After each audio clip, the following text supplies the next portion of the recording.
Assalamualaikum warahmatullahi wabarakatuh. Saya Sinta Mada Pertiwi dari Prodi Bimbingan dan Konseling kelas 1F.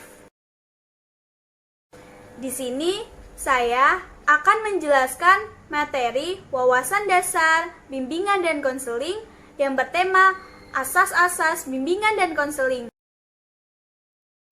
Asas bimbingan konseling. Apa itu asas? Asas yaitu sesuatu yang menjadi tumpuan berpikir dan berpendapat. Dasar cita-cita dan hukum dasar. Apa itu asas bimbingan konseling? Asas bimbingan konseling merupakan ketentuan yang harus diterapkan dalam penyelenggaraan pelayanan bimbingan konseling. Jadi, asas bimbingan konseling ini sangat penting untuk menjadi dasar kita dalam pelayanan bimbingan konseling. Ada 12 asas-asas bimbingan konseling. Yang pertama, asas kerahasiaan. Implementasinya, segala sesuatu yang dibicarakan peserta didik kepada konselor tidak boleh disampaikan kepada orang lain. Contohnya, ada seorang konseli yang menceritakan kepada konselor bahwa seorang konseli itu memiliki penyakit HIV yang diidapnya sejak lama. Maka, seorang konselor harus bisa menjaga kerahasiaan tersebut agar penyakit konseli itu tidak diketahui oleh banyak orang. Asas yang kedua adalah asas kesukarelaan. Implementasinya, proses bimbingan konseling harus berlangsung atas dasar kesukarelaan, baik dari pihak peserta didik maupun konselor. Contohnya, konseli sakit hati karena dikirim oleh wali kelas ke BK.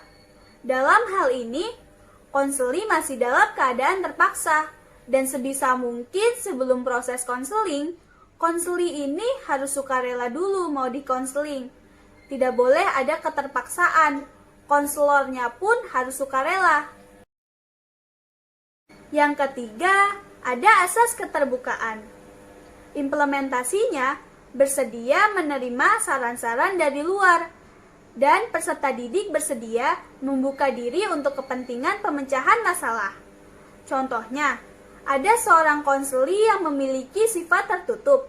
Sebagai konselor, kita harus dapat mengubah konseling untuk berbicara secara terbuka dan tidak berpura-pura dalam menceritakan masalah pribadinya, sehingga konseli dapat berbicara jujur dan merasa nyaman dalam menyampaikan masalahnya. Yang keempat, ada asas kekinian. Implementasinya, masalah individu ini ditanggulangi ialah masalah yang sedang dirasakan, bukan yang sudah lampau. Konselor pun tidak boleh menunda-nunda pemberian bantuan kepada peserta didik. Contohnya, konselor tidak hanya fokus pada masalah yang telah dihadapi, tetapi konselor harus terus memantau perkembangan konseli, baik fisik dan psikisnya. Asas yang kelima adalah asas kemandirian. Implementasinya menjadi peserta didik yang berdiri sendiri, tidak tergantung pada orang lain atau konselor. Contohnya, ada seorang konseli yang cacat fisik datang pada kita. Dia menceritakan bahwa dia tidak memiliki semangat untuk meneruskan hidupnya. Sebagai konselor yang profesional, kita harus bisa menumbuhkan rasa semangat hidup dengan cara memberikan pemahaman agar konseli tersebut dapat mengenal dan menerima dirinya dan lingkungan dan mampu mengambil sebuah keputusan agar konseli tersebut menjadi diri yang mandiri. Yang keenam, ada asas kegiatan. Implementasinya, peserta didik melakukan sendiri kegiatan dalam mencapai tujuan bimbingan dan konseling. Contohnya, seorang konselor harus bisa membuat suatu program kegiatan seperti ospek untuk maba maupun MOS untuk siswa baru agar konseli atau peserta didik dapat mengenal lingkungan yang baru serta mampu untuk menyesuaikan dirinya dengan lingkungan yang baru. Yang ketujuh, ada asas kedinamisan. Implementasinya, Isi pelayanan terhadap peserta didik hendaknya selalu bergerak maju, tidak monoton, dan harus terus berkembang. Contohnya, seorang konselor harus mampu mengikuti pergerakan zaman agar konselor dapat menyelesaikan suatu permasalahan yang ada pada seorang konseli yang semakin kompleks. Misalnya, keluarga broken, serta pergaulan bebas di kalangan pemuda. Yang kedelapan, ada asas keterpaduan. Implementasinya, pelayanan BK berusaha memadukan berbagai aspek kepribadian peserta didik. Contohnya, seorang konseli melakukan kerjasama dengan seorang psikologi seks maupun dokter kandungan dan mengundangnya ke sekolah untuk memberikan pemahaman kepada peserta didik di sekolah, agar konseli atau peserta didik memiliki pengetahuan dan pemahaman yang lebih jelas tentang seks supaya mereka tidak terjerat dalam pergaulan bebas. Yang kesembilan, ada asas kenormatifan. Implementasinya, usaha bimbingan konseling tidak boleh bertentangan dengan norma-norma yang berlaku. Contohnya, seorang konselor dalam menjalankan tugasnya harus sesuai dengan norma, hukum, dan adat istiadat, sehingga tercipta suasana yang harmonis di antara konseli dan konselor. Karena seorang konselor yang profesional harus bisa menciptakan suasana nyaman bagi seorang konseli. Yang ke-10, ada asas keahlian. Implementasinya mengacu pada kualitas konselor dan pengalaman konselor.